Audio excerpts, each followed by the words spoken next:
C'est-à-dire que la sunna présente un mode, ou bien c'est un mode qui présente un équilibre parfait entre toutes choses. Un équilibre entre le corps et l'esprit. Un équilibre entre le côté matériel et le spirituel. Entre le profane et le spirituel. Entre la vie d'ici-bas et la vie dans l'au-delà. Entre les droits et les devoirs. Entre la raison et les sentiments. Entre la raison et la foi. Entre l'intérêt général et l'intérêt individuel. Entre la liberté et la responsabilité. Hein, toute liberté est forcément suivie d'une responsabilité. Il n'y a pas de liberté sans responsabilité. C'est un mode tout simplement qui appelle au juste milieu dans toute chose, que ce soit du domaine religieux ou du profane. Il y a un équilibre, un juste milieu dans toute chose. Hein, pour illustrer ceci, le grand compagnon Amr ibn al-As est parti visiter sa belle-fille. Il voulait voir son fils Abdullah ibn Amr, l'un des grands savants parmi les compagnons, malgré son jeune âge. Comment était son fils avec son épouse? C'est rare maintenant, ça. Un beau-père, il va voir sa belle-fille, comment était mon fils avec toi, etc. Ça existe encore. Donc il va voir sa belle-fille, il lui dit, alors comment est Abdullah avec toi? Sa belle-fille lui dit, Inch'Allah, rien à dire. C'est quelqu'un qui jeûne toute la journée et prie toute la nuit. Rien à dire. N'importe qui parmi nous va dire, ouais, Inch'Allah, c'était quelqu'un. Ça, c'est vrai, quelqu'un qui jeûne toute la journée, tous les jours, et il prie toute la nuit. Amr ibn al-As, qui était connu pour son intelligence, il était rusé. Amr ibn al-As, on l'appelait Dahiyatul Arab, le rusé parmi les Arabes. Il y avait deux personnes rusées parmi les compagnons, même avant l'islam. Il y avait Amr ibn al-As et... Non, rusé. Ah là, ça, c'est un expert dans la guerre, c'est pas pareil. Mais c'est pas un autre. Muawiyah, ibn Abi Sufyan. Il était très rusé. Et d'ailleurs, Muawiyah a resté 40 ans au pouvoir, 20 ans en tant que gouverneur au Cham. 20 ans après, quand il est devenu calife, il n'y a pas eu de trouble du tout au Cham. C'est quelqu'un de très rusé. Et d'ailleurs, les deux étaient ensemble au Cham. Et un jour, donc, il y avait Amr ibn al-As, Muawiyah, le calife, avec son entourage. Et il parlait des hommes les plus rusés parmi les Arabes.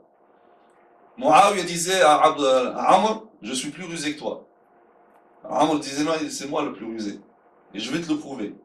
Il lui dit, sors tous ceux qui sont là, sors-les de la salle. Il leur demande de sortir.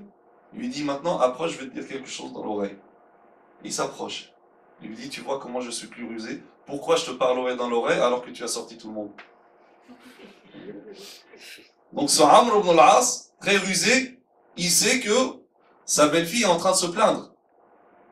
S'il jeûne toute la journée, s'il prie toute la nuit, c'est-à-dire qu'il ne respecte pas ses droits.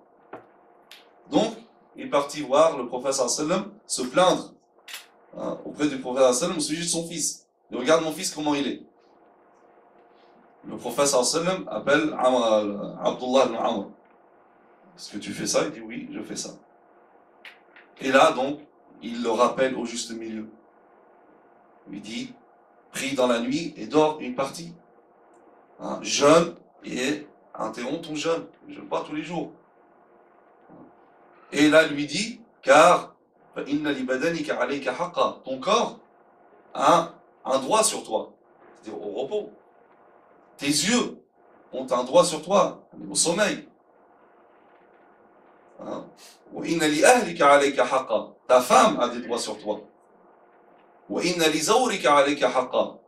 Et tes proches, ton environnement, ta société a un droit sur toi. Et donc, il s'agit de donner à chacun son droit. Regardez l'équilibre, comment inculquer le prophète sallam l'équilibre à ses compagnons. Lorsque trois personnes sont venues voir Aïcha radiallahu anha pour demander comment était le prophète sallam chez lui. Donc il doit se dire, le prophète sallam il doit prier toute la nuit, il doit jeûner tous les jours. Hein. Il doit finir le Coran une fois par jour. Et donc Aïcha alors dit voilà comment est le professeur sallam chez lui. C'est-à-dire que ces trois-là, ils ont vu que finalement, c'est pas grand-chose que faisait le professeur sallam. Et là, l'un d'entre eux, il dit, quant à moi, je vais veiller toute la nuit et je ne dors plus. En adoration. L'autre, il dit, quant à moi, je vais jeûner tous les jours, sans interruption. Et le troisième, il dit, quant à moi, je vais me consacrer à l'adoration et je ne vais plus me marier. En revenant, Aïcha lui raconte ça au professeur sallam. Le professeur sallam n'aime pas ce qu'ils ont dit et il les convoque. C'est vous qui avez dit telle et telle chose, oui. Il dit, sachez que je suis le plus pur d'entre vous. C'est le prophète. Et il dit, et en dépit de cela, moi, je dors, je prie une partie de la nuit et je dors une partie. Je jeûne et j'arrête de jeûner. Et je me marie. Et là, il dit cette fameuse phrase, فَمَنْ رَغِبَ عَنْ سُنَّتِي فَلَيْسَ مِنِّي. Quiconque se détourne de ma sunna, c'est-à-dire ici dans le sens de la voie, ne fait pas partie de moi, de ma communauté. Donc voilà comment il les appelait à chaque fois que les compagnons ils tendaient vers l'intransigeance, il les rappelait vers le juste milieu.